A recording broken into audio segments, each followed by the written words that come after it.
kita mau nagih janjinya. Ya. Kan saya sudah bayar. Kan sudah saya ini. Iya, betul. Halo guys, jumpa lagi bersama kami di Sang Surya Talk. Jangan lupa like, comment, share, and subscribe. Oke guys.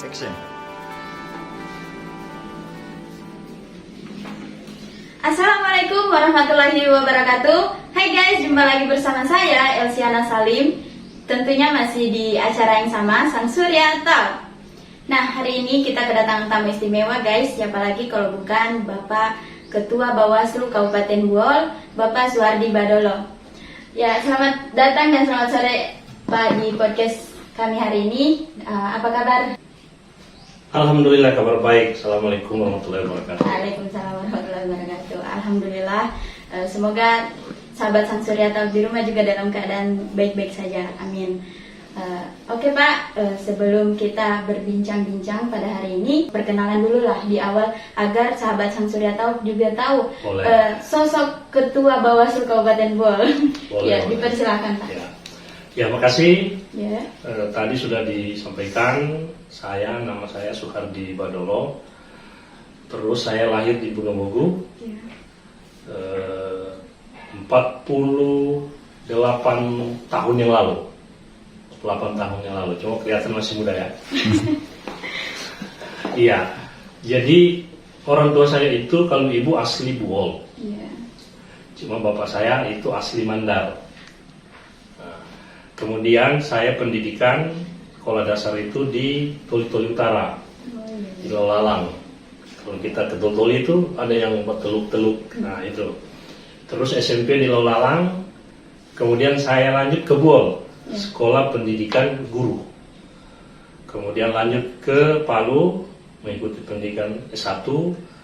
Pertama itu saya memang PMDK, bebas testing di Universitas Dolako. Namun karena faktor ekonomi, saya tidak bisa lanjut.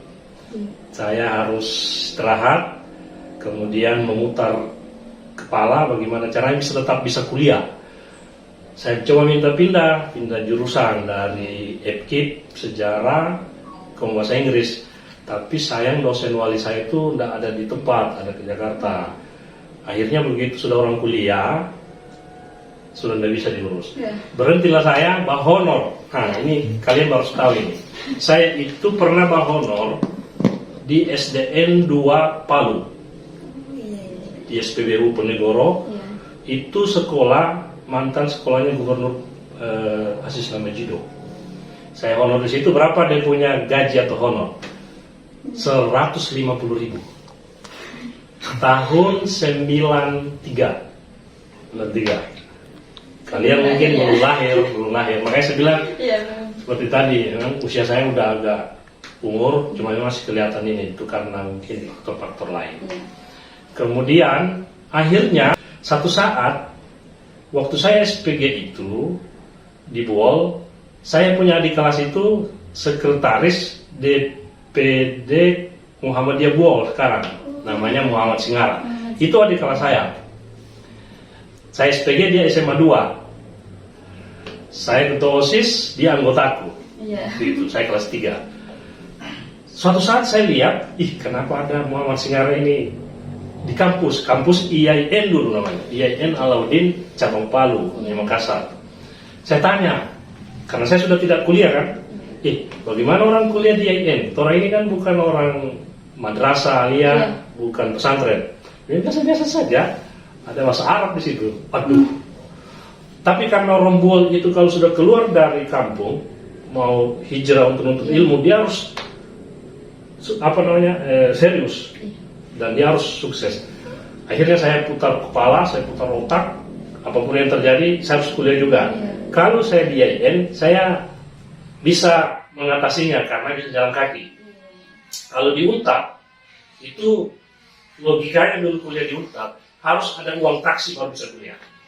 Karena tinggal di kota, harus naik PT-PT ke UNTAD, itu harus ada 500 rupiah.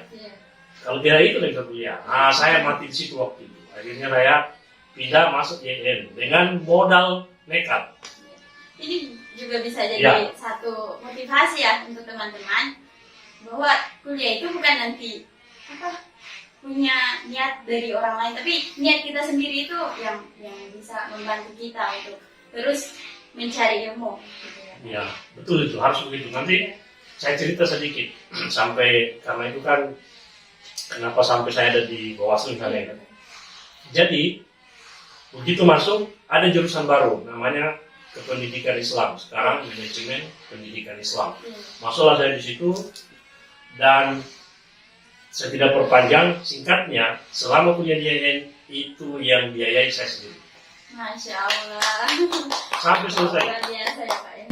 Dan bukan cukup sampai di situ. Iya. Saat penyelesaian studi yang rata-rata orang 5 tahun, Muhammad Singara itu 5 tahun, istrinya 5 tahun. Iya. Nah kalau saya cerita dulu ya, waktu di IAIN, Muhammad Singara itu semester 5, Iya. saya semester 1. Jadi saya lagi adiknya. Dia ospek saya. Iya. Istrinya semester 3, Andi Fatma. Iya. Saya semester 1, saya di ospek. Ikut. Pada proses berikutnya, saya ternyata dapat diwisuda bersama istrinya. Jadi saya lebih cepat 1 tahun dari istrinya. Dan itulah sejarah pertama IAIN, ada kurang lebih 4 orang itu wisuda tercepat. Yang tadinya 5 tahun, karena paket, sistem paket, akhirnya menjadi 4 tahun. Iya. Karena apa? Itu karena perhitungan ekonomi. Sebab kalau makin lama makin besar biaya. Iya. Maka sambil KKN saya menyusun skripsi, selesai. Sampai di situ tidak selesai. Iya. Begitu pengumuman hasil yudisium, ternyata saya wisudawan terbaik. Bukan terbaik. Biasa. Jadi dengan biaya sendiri, saya dapat wisudawan terbaik dan mendapat beasiswa. Sudah ini. Nah, alhamdulillah senang sekali karena nambah uang SPP. Iya betul. Dan tahu persis itu Pak Sekretaris Muhammadiyah itu tahu sekali karena satu tempat tidur pernah kuliah di sana sama tempat tidur.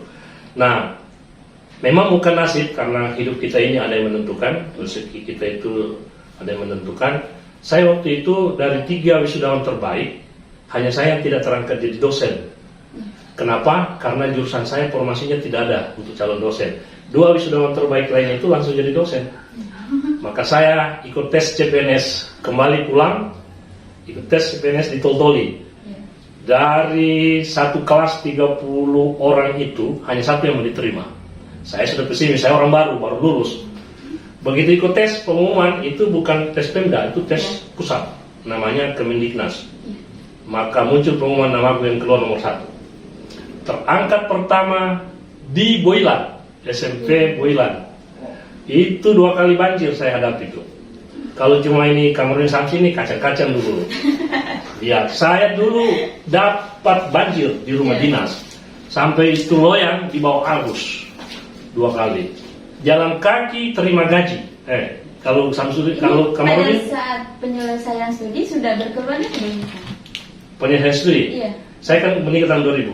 Iya. Jadi saya selesai tahun 99. Oh iya. 98. Iya. 98. Terus di Boilan itu putus jembatan kan, Iya. mau terima gaji di Lamadong, jalan kaki. Jadi kalau Kamarudin kan naik motor, Iya. walaupun Bapak PC, tapi saya jalan kaki. Itu turun di Mamuno. Karena saya ini orang tidak biasa, dan tidak ada pekerjaan, sukanya sibuk, tidak tenang saya tinggal di Tonggo itu kan. Iya. Maka saya ke kota, pergi cari peluang bisa tidak pindah ke kota. Terakhir 2 tahun mengajar di sana, saya ketemu kepala SMA 2, itu kan sekolah saya dulu kan. Iya. Ketemu kadis, akhirnya saya dimutasi ke SMA 2. Nah, di SMA 2 saya itu tahun 2003. Iya. Kemudian, singkat-singkat saja, Iya. tahun 2004, saya sempat ikut seleksi namanya pengawas pemilu. 2004, kan pemilu pertama, pemilu langsung presiden pertama.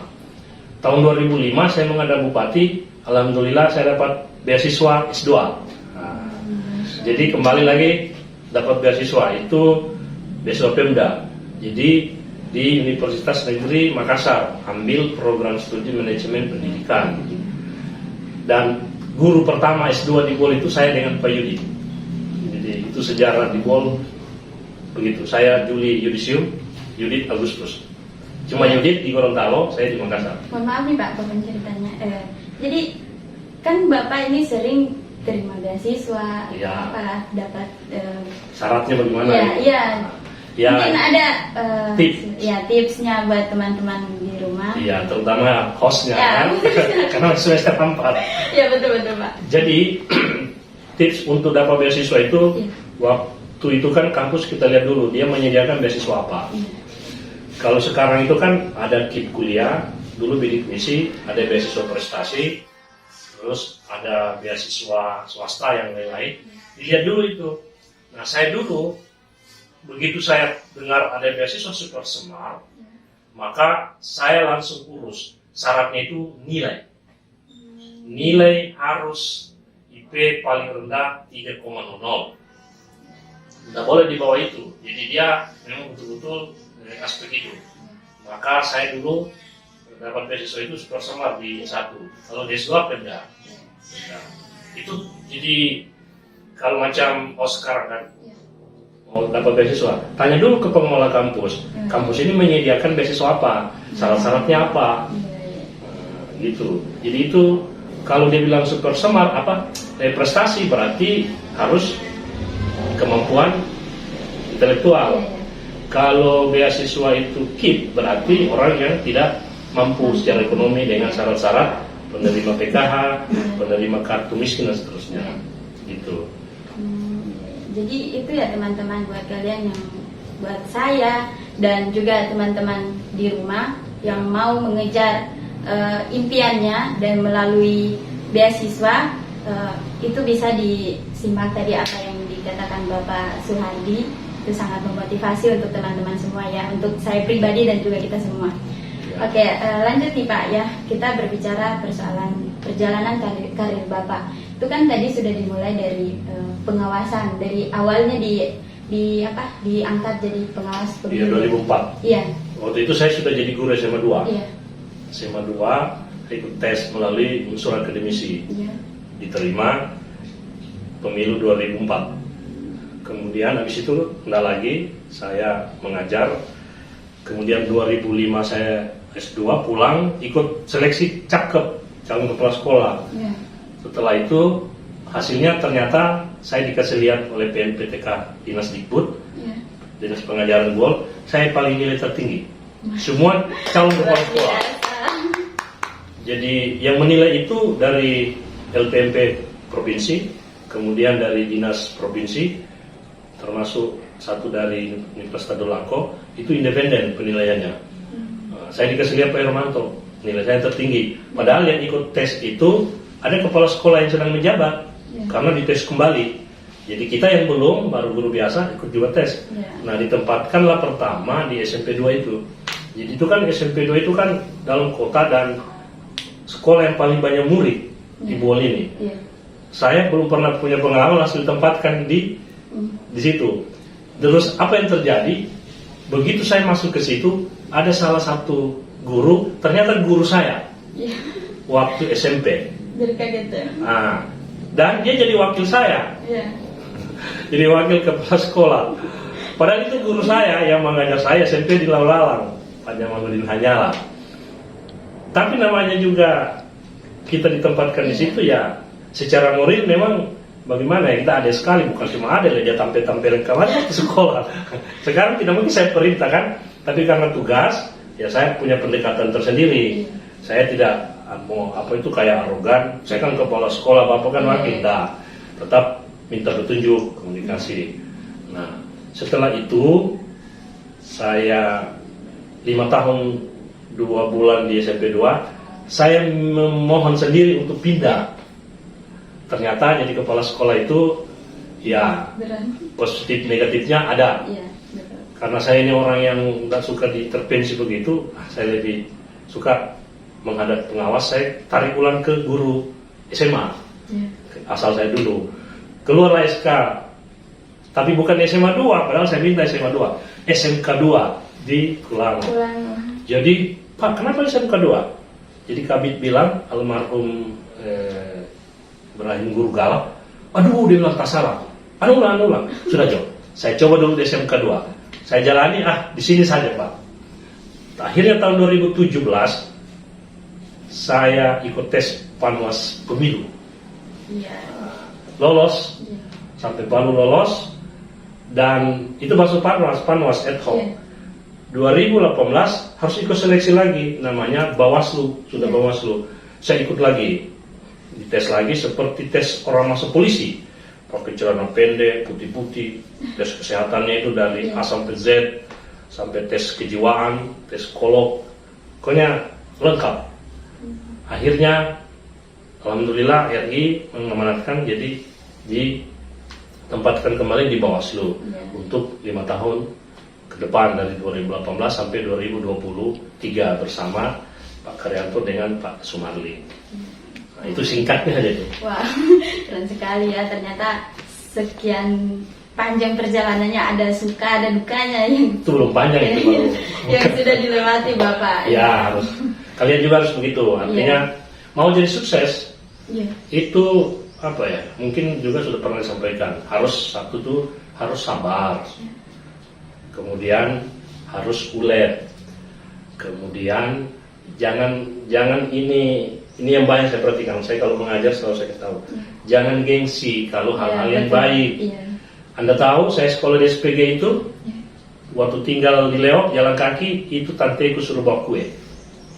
Sebenarnya kalau saya pribadi sudah SMA bawa kue malu kan di jalan. Iya. Dulu kan orang berjalan sepanjang Leok itu. Iya, iya. Kalau sekarang nyaris sudah tidak ada kan Iya. naik motor. Tapi saya bawa itu, maka datanglah saya pagi-pagi sebelum orang banyak di sana. Titip di kiosnya Pak Guru di SPG itu. Nah, jadi saya tahan, jadi saya tidak punya gengsi. Oleh karena itu mungkin Allah itu melihat Iya. hambanya yang mana yang sungguh-sungguh, yang mana yang tidak sungguh-sungguh. Nah, itu mungkin salah satu cara untuk kalau kita mau jadi sukses. Iya, betul. Yang jelas sabar, kemudian harus ulet itu ya berkinerja, pintar, itu kan ulet salah satunya. Kemudian jangan gengsi. Kalau hal yang baik jangan gengsi. Iya, terima kasih Pak untuk motivasi dan pelajaran yang diberikan, terutama saya dan teman-teman di luar sana. Oh iya Pak, dari ini menjabat sebagai Ketua Bawaslu sudah berapa lama sih Pak? Sejak 2018. 2018 sampai dengan 2023. 2023. Ya. 2023. Jadi selama menjabat itu apa saja sih Pak kendala-kendala yang sudah dilewati Ya. atau didapat selama bekerja di Bawaslu. Bawaslu? Ya, jadi saya jelaskan dulu Bawaslu itu sejak tahun 2018 pertama kali seluruh Indonesia itu berdiri secara permanen. Iya. Jadi 415 kabupaten kota seluruh Indonesia itu Bawaslunya resmi sebagai lembaga permanen nanti 2018, tepatnya tanggal 15 Agustus. Iya. Kemudian apa sih suka dukanya jadi penyelenggara? Nah, Iya. dasarnya itu kita penyelenggara itu kan Undang-Undang 7 Iya. tahun 2017 itu penyelenggara pemilu itu ada 3. Iya. Yang pertama itu KPU untuk penyelenggara teknis, Iya. kemudian Bawaslu pengawas Iya. tahapan penyelenggaraan, dan yang ketiga DKPP, Iya. Dewan Penyelenggara, Dewan Kehormatan Penyelenggara Pemilu.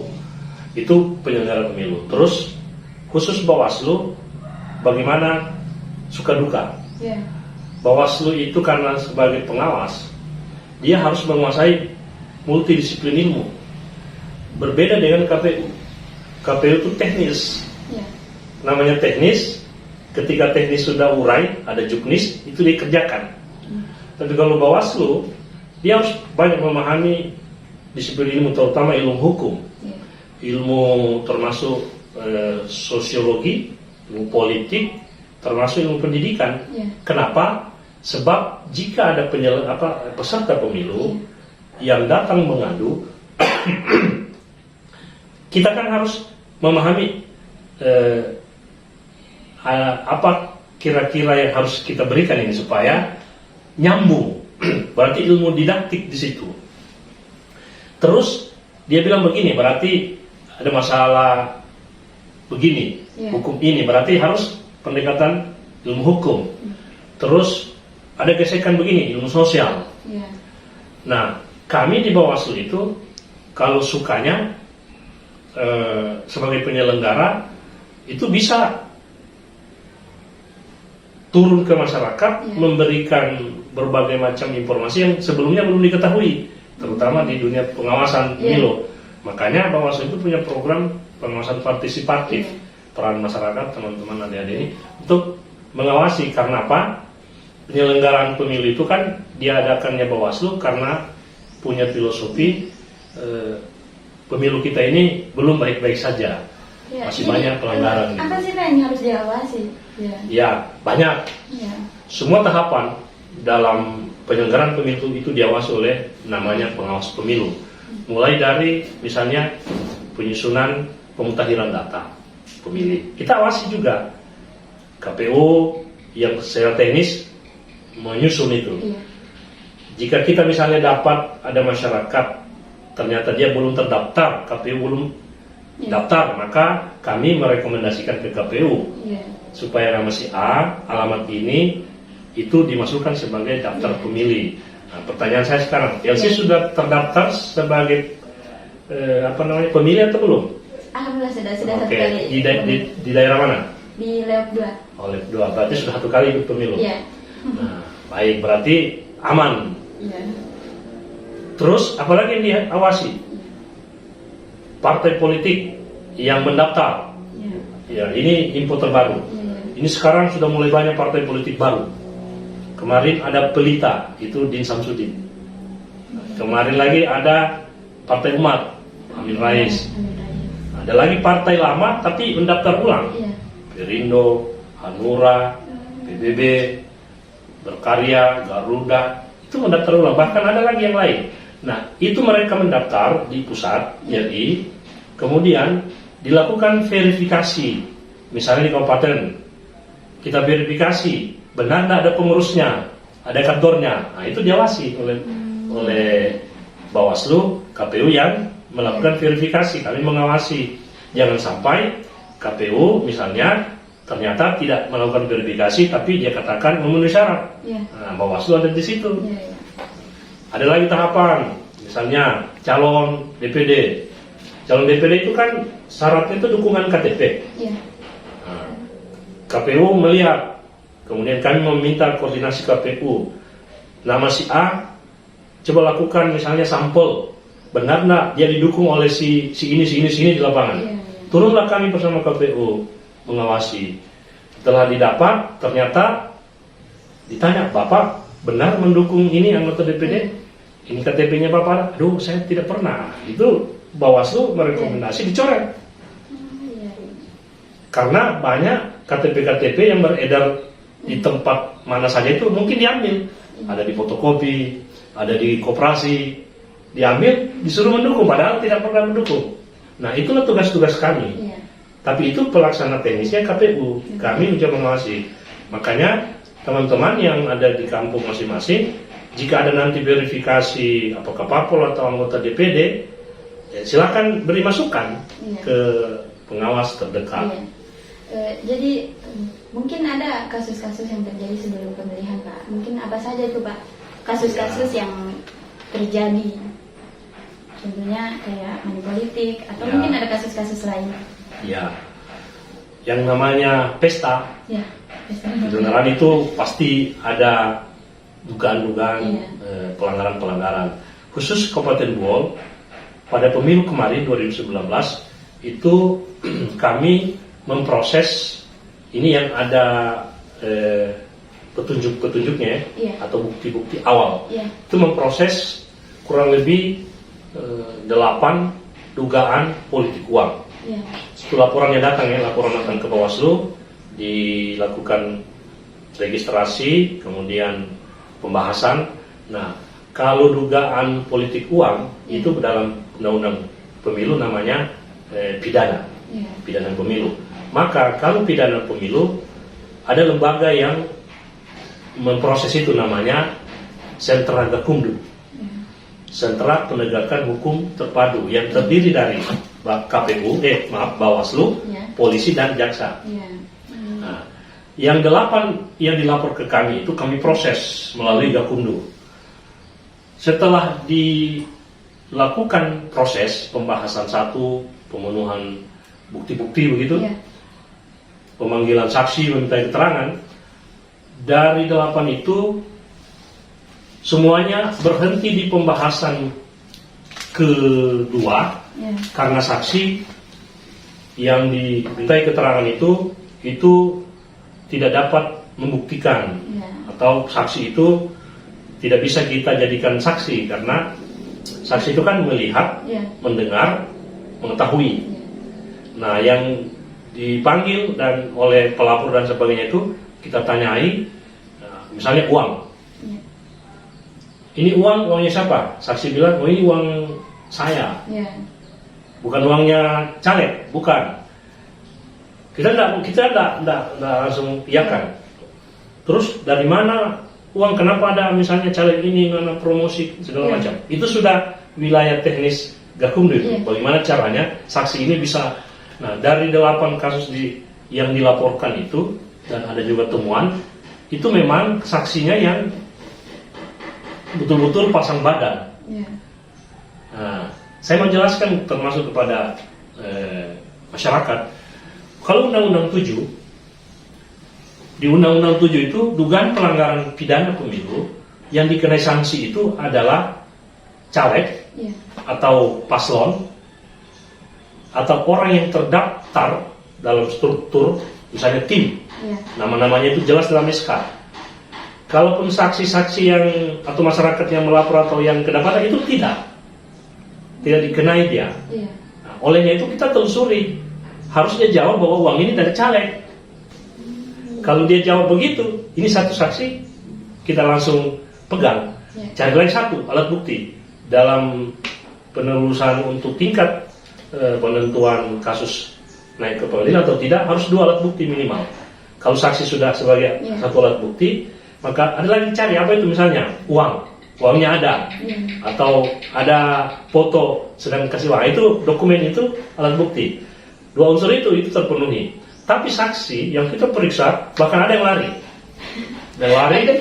tidak lagi datang. Nah, dalam Undang-Undang 7 tidak ada unsur kita memaksa. Beda kalau dalam kitab Undang-Undang Hukum Pidana atau di KUHP atau di KUHAP, bisa dipaksa orang. Kalau di Undang-Undang Pemilu tidak. Makanya saksi pasang badan betul. Nah, tapi kalau Undang-Undang 10 tentang pemilihan gubernur, bupati, wali kota, itu yang menerima uang dengan yang memberi, dua-duanya dapat sanksi jika terbukti. 2 alat bukti yang saya maksud itu. Nah, itu bedanya. Nah, akan datang 2024 kita akan menggunakan 2 undang-undang pada pemilu legislatif dan presiden. Itu yang dipakai Undang-Undang Nomor 7 2017, dan pada pemilihan gubernur, bupati, wali kota itu Undang-Undang 6. Tahunnya sama, 2024, bulannya berbeda. Nah, supaya juga teman-teman tahu, dalam draft yang disepakati pemerintah, KPU dan Bawaslu serta DKPP itu, pemilihan presiden dan pemilihan legislatif DPD itu pada tanggal 14 Februari 2024. Nah, itu. Sedangkan pemilihan gubernur, bupati, wali kota itu pada bulan September 2024, 27. Jadi beda. Berbeda, undang-undangnya pun beda. Sebagai pembelajaran bagi masyarakat, kenapa politik uang ini menjadi salah satu yang konsen kami diawasi di penyelenggara? Ya, logikanya begini. Kalau saya misalnya caleg ya, istilah politik uang itu kan dikenal dengan sebutan vote buying atau beli suara. Saya caleg, saya kasih uang Anda, terus pilih saya. Kalau saya terpilih, Anda itu sebenarnya tidak usah lagi banyak bacot, tidak usah lagi banyak ngomong, kan saya sudah beli seorang.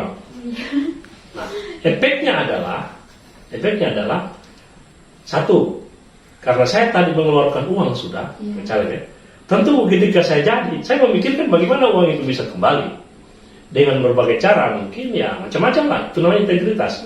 Yang kedua, politik uang itu berdampak bagi masyarakat.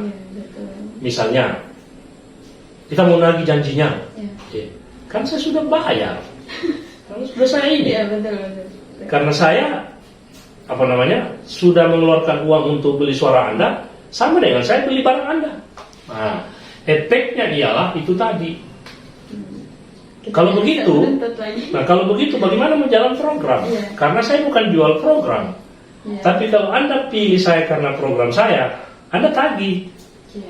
Tagih saya, bagaimana programnya Bapak dulu itu? Bilang begini, kan saya sudah pilih. Nah, beban moral. Iya. Tapi kalau sudah kasih uang, kan sudah kasih uang. Iya, ini Itu efeknya. Dan yang jelas itu adalah politik uang itu adalah perbuatan pertama melawan hukum, namanya hukum pemilu.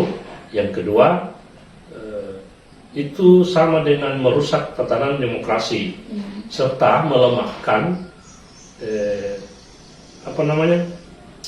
daya kerja kita, karena yang dipikiran itu bagaimana orang yang mau datang ini bakal kasih uang. Jadi kita jadi malas begitu. Tugasnya tiap malam cari orang yang kasih uang. Serahkan pajak. Nah, pajak. Bahkan ada kampung itu yang ditulis di gerbangnya itu bunyinya begini: kami menerima serangan pajak. Ada kampung. Olehnya itu Bawaslu punya program. Namanya Desa Anti Politik Uang. Program itu sudah kita buat lalu di 11 kecamatan, bekerja sama dengan pemerintah desa untuk mengedukasi masyarakat tolak politik uang. Jadi kalau perlu buat juga di gerbang, Anda memasuki desa anti politik uang. Itu juga yang ditangkap oleh Bawaslu di lapangan, karena ada desa juga yang kesadaran politiknya masih rendah. Dia tulis, kami menerima serangan pajak. Oke, ini selanjutnya. Ini kan kita mau menjelang tahun 2024 yang akan terlaksana lagi pemilihan umum ya Pak ya. Apa sih Pak tantangan terbesar di pemilu akan datang ini? Ya, salah satunya itu politik uang. Iya. Politik uang itu merupakan tantangan terbesar bagi kita. Kenapa? Karena bahayanya sudah jelas ya. Iya. Kenapa ini bukan tantangan? Satu, gini, saya cerita dulu. Iya.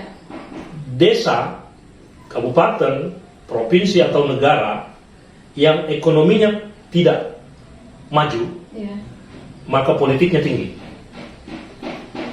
Jadi sebaliknya, desa, kecamatan, kabupaten, provinsi ataupun negara yang ekonominya baik, politiknya pasti rendah. Olehnya itu bandingkan saja desa yang makmur, maka malas bicara politik. Kenapa malas? Pekerjaannya pergi urus uang, pergi misalnya urus bisnisnya, pergi dagang, pergi kebun, sawah karena pete cingket, panen raya, ngurus politik dia abaikan kan? Tapi sebaliknya, desa atau kampung yang ekonominya masih agak di bawah, politiknya tinggi, maka lebih banyak singgah di kebun di warung kopi ngomong politik, pergi bekerja so tidak ada. Karena berharap itu kan, berharap ada yang diterima, ada lagi yang makasih ini, ada makasih. Karena begitu. Nah kalau begitu, ini PR besar kita semua. Untuk Kabupaten Buol misalnya, maka bagaimana cara meningkatkan pertumbuhan ekonomi supaya masyarakat itu tidak bicara politik melulu. Coba lihat kalau musim pemilu, pasti bicara politik. Kenapa? Kalau orang yang ke sawah tidak bicara politik itu. Kalau orang pergi dagang tidak bicara politik itu. Pergi urus, karena sana ada uang. Jadi mudah memetakannya. Kalau memang negara kita negara maju kayak Amerika itu kan politik uang tidak. Nah ini negara kita yang berkembang, maka politik itu lebih tinggi pembahasannya ketimbang ekonomi. Ya, jadi ini sudah panjang nih Pak ke obrolan kita. Nah, ini saya sebagai perwakilan pemuda di Kabupaten Buol, apa sih Pak peran penting pemuda terhadap pemilu ini? Penting sekali. Kan Soekarno bilang kan, datangkan saya 10 pemuda akan saya ucapkan ya. Pemuda itu kan apa ya, generasi yang gambaran keadaan 10-20 tahun akan datang kan tergantung jawabannya sekarang. Bagaimana karakter generasinya sekarang. Nah, sekarang kalau karakter generasinya misalnya sadar politik uang, sadar hukum politik, sadar demokrasi, maka akan datang dia akan jadi pemimpin yang bagus. Tapi sebaliknya yang belum sadar tentu bergambar ke arah depan seperti itu, masih suka terima sogokan uang, maka itu akan terus. Nah, itu juga tantangan. Nah, bagaimana peran pemuda? Maka kami dari Bawaslu kemarin menyelenggarakan namanya sekolah kader, pengawas partisipatif. Kemudian sampai ke pusat, satu kita kirim itu ke Bogor, itu sini. Dan sekarang lagi membangun komunitas itu. Maka yang disebut dengan pengawasan partisipatif itu adalah peran serta masyarakat, terutama pemuda, itu tanpa tanpa lagi dikasih tahu, sadar sendiri untuk menyampaikan bahwa ada hal-hal yang tidak baik yang ada di kampung saya. Olehnya itu saya harus sampaikan ini ke penyelenggara, terutama misalnya jika sudah ada pengawas kecamatan, sampaikan ke sana. Contoh sederhananya, suatu saat ada suatu kendaraan malam hari tiba-tiba masuk ke kampung, kendaraan itu, kemudian dia berhenti dan menurunkan semacam dos sembako yang bagi-bagi. Sebagai masyarakat yang sadar, ini kan misalnya musim pemilu atau kampanye atau apalagi minggu tenang yang menjelang voting day. Sebagai pemuda yang sadar demokrasi, dia harus berani. Maaf, ini barang apa ya? Tanya begitu. Apa yang dilakukan? Foto. Langsung ambil gambar, foto sebagai dokumen, dan barang itu bisa diambil salah satu sebagai persiapan alat bukti, kemudian laporkan. Karena ini namanya mencegah potensi pelanggaran dugaan money politik. Kan money politik itu bukan cuma uang, tapi barang. Barang juga. Termasuk janji-janji. Nah, peran pemuda, sangat besar. Nanti misalnya teman-teman di Ikatan Mahasiswa Muhammadiyah itu selalu kita undang juga dalam kegiatan-kegiatan untuk mengikuti sosialisasi apa supaya semakin bagus. Dan saya pikir kalau misalnya masyarakat kita ini mulai sadar, mulai paham, mungkin sudah tidak berat tantangan kita. Tapi saya masih menganalisis atau memberi semacam asumsi, masyarakat kita masih banyak yang belum terlalu sadar atas pendidikan politik ini. Sebab kenapa? Ini pekerjaan bukan pekerjaan penyelenggara, tetapi pekerjaan kita semua, pemerintah daerah, masyarakat, mahasiswa, pemuda, memberitahu. Nah, nanti insya Allah kalau sudah masuk di tahapan-tahapan, nanti Bawaslu akan tetap mengundang organisasi kemahasiswaan, pemuda untuk berdiskusi, sekaligus kita akan mencari format terbaik. Nah, bagaimana misalnya membantu mengedukasi masyarakat supaya masyarakat ini sadarlah bahwa efek dari politik uang itu dalam agama itu tidak baik. Itu kalau kita dengar ceramahnya Ustadz Dasat, itu yang menerima dengan memberi suatu-suatunya masuk neraka. Nah, olehnya itu ini harus kita beri jadi pemahaman, pembelajaran kepada masyarakat. Siapa yang harus berperan situ? Kita semua, terutama pemuda. Kan pemuda itu kan harapan bangsa, dan pemuda juga itu harapan pemudi, itu harapan pemuda. Jadi itu ya catatan buat kita semua. Baik Pak, saya ingin bertanya lagi nih Pak, apa sih perbedaannya cost politik dan money politik? Gimana perbedaannya Pak? Ya, ini bagus, pertanyaannya bagus, supaya masyarakat juga agak mengerti bahwa tidak semua perbuatan-perbuatan yang dilakukan yang terkait dengan uang itu disebut money politik. Jadi money politik itu upaya seseorang menjanjikan, memberikan baik uang maupun materi-materi lainnya agar dia memilih dia. Nah, itu money politik. Tapi kalau kos politik, biaya yang dikeluarkan oleh seseorang dalam rangka kegiatan aktivitas politiknya. Saya kasih contoh. Yang contoh money politik, misalnya tadi serangan pajar, dikasih uang, di dalamnya itu ada biasa stiker. Nah itu masuk sekali itu konsep money politik. Kalau kos politik, saya misalnya pada saat kegiatan pemilu, belum memasuki minggu tenang, kalau minggu tenang ada aturannya, saya itu punya program sosialisasi sebagai caleg, ada aturannya. Saya punya hak mensosialisasikan diri. Saya belikan baju olahraga pemuda, saya belikan bola bermain. Itu bukan money politik, tapi saya mensosialisasikan diri supaya saya dikenal. Maka dan saya lakukan itu bukan pada minggu tenang atau menjelang voting day. Jadi ada tahapannya, ada sosialisasi, namanya masa sosialisasi, baliho di mana-mana. Sebab orang pasang baliho itu butuh uang, dan itu bukan money politik. Jadi itu yang membedakan. Politik uang itu berhubungan dengan pemberian seseorang, bahkan termasuk janji, uang ataupun materi lainnya, misalnya semen, seng, kemudian dibumbui dengan bla bla bla, sudah paham kan?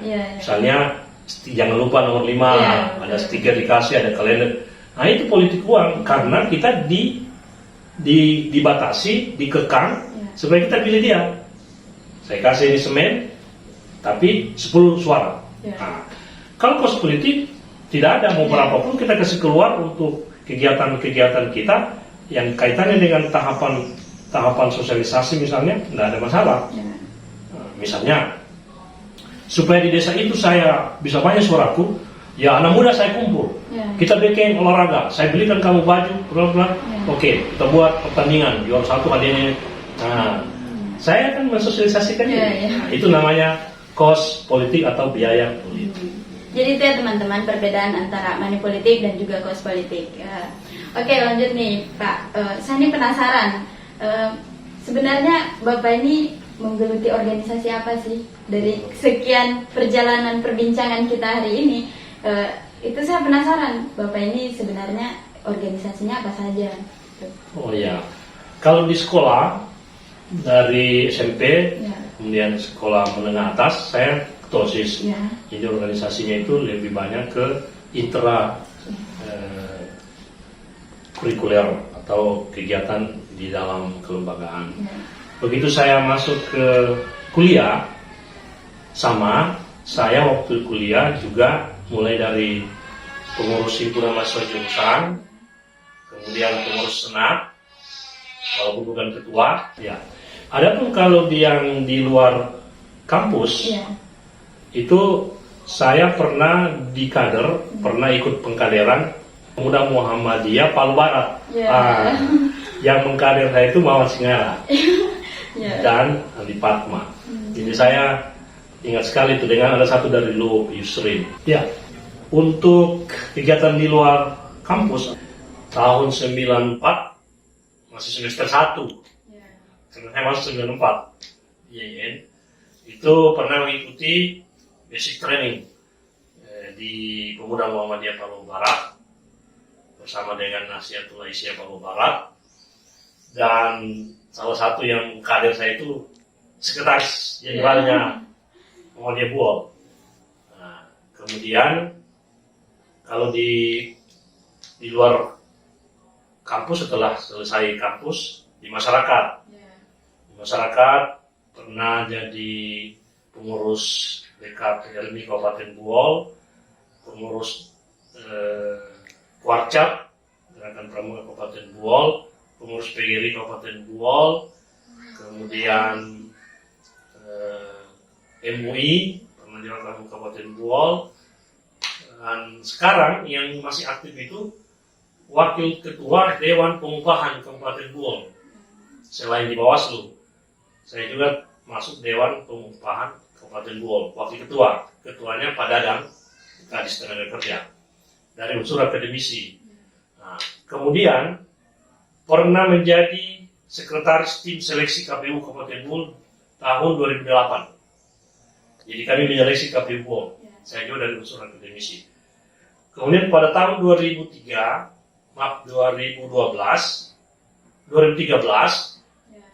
lalu 2008, ini 2013, 5 tahun kemudian diangkat lagi menjadi tim seleksi anggota KPU Buol bersama Abdullah Lamase. Waktu itu sekretarisnya Abdullah Lamase, ketuanya Abdullah Lamase, sekretarisnya Yanti. Kami masuk lagi tim seleksi untuk memilih anggota KPU. Kemudian pernah menjadi tim seleksi direksi PDAM Kabupaten Buol bersama Pak Sari Pusadan dan tim Pemda itu menyeleksi calon dirut direktur utama PDAM yang terpilih itu Pak Anton Mai. Dan beberapa lagi kegiatan yang mungkin yang sifatnya kemasyarakatan itu tidak semua saya harus bisa terima. Hanya hal-hal yang saya bisa ambil karena kesibukan.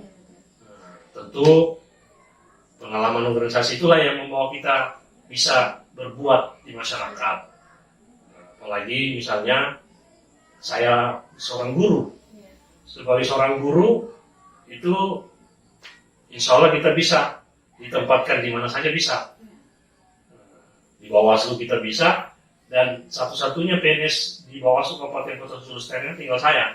2 orang itu sudah ditarik di Banggai, ditarik oleh bupatinya, tinggal saya. Dan insya Allah teman-teman yang mau berkiprah di pengawasan pemilu akan datang, silakan. Bawaslu sangat merespek dan merespon agar peran pemuda itu bukan cuman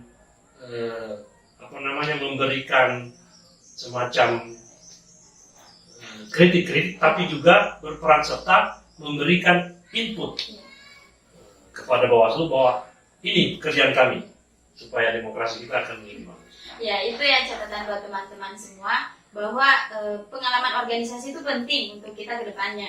Salah satu contohnya seperti apa yang Bapak Suhardi bilang tadi, jangan dilihat sosok beliau hari ini, tapi lihatlah sosok beliau sebelumnya gitu. Ya, oke Pak, dari sekian panjangnya obrolan kita hari ini terakhir nih Pak, Bapak mungkin bisa memberikan motivasi ataupun saran-saran kepada teman-teman di luar sana, apalagi sedang 2024 ini akan menjalani pemilu. Ya, silakan Pak. Ya. Makasih. Ya. Jadi dalam rangka menghadapi pemilu 2024, tentu sebagai warga negara yang baik, kita pertama memastikan sudah terdaftar sebagai pemilih. Ya. Pastikan, karena bagaimanapun kita bicara kalau kita sendiri tidak terdaftar, berarti kita kan bukan warga negara yang baik. Kemudian konteks kaitannya dengan tugas-tugas kepengawasan pemilu dalam rangka menjaga demokrasi, saya yakin memang politik uang tidak bisa diberantas, tapi paling tidak bisa diminimalisir, dan peran serta pemuda, masyarakat, kita semua itu penting untuk memberikan masukan dan melaporkan jika kita di lapangan menemukan hal-hal dugaan, misalnya ada orang-orang yang kelihatannya ini mencederai demokrasi. Karena bagaimanapun kita ingin memilih pemimpin itu betul-betul amanah, legitimasinya bagus, dan merayat dalam tanda kutip, peduli, serta mengemban cita-cita apa yang dicita-citakan oleh nenek moyang kita ataupun para pendiri bangsa kita, ini untuk kemajuan dan serta kesejahteraan masyarakat. Dan jangan merasa puas. Jadi jadilah dirimu sendiri, become yourself, sebab hanya dengan jadi dirimu, insya Allah kamu akan menjadi sukses. Oke, itu ya motivasi dari Bapak. Terima kasih Bapak sudah mampir di podcast kami. Terima kasih dengan pelajaran dan motivasi yang sudah diberikan bersama kepada saya dan juga teman-teman Sang Surya Podcast di luar sana. Oke, buat teman-teman, sekian dulu video kali ini. Jangan lupa like dan subscribe. Kemudian kritik dan saran dimasukkan di kolom komentar ya guys. Untuk video-video selanjutnya jangan lupa ditonton ya. Wassalamualaikum warahmatullahi wabarakatuh. Waalaikumsalam warahmatullahi wabarakatuh. Selamat buat Sang Surya. Oke, cut guys.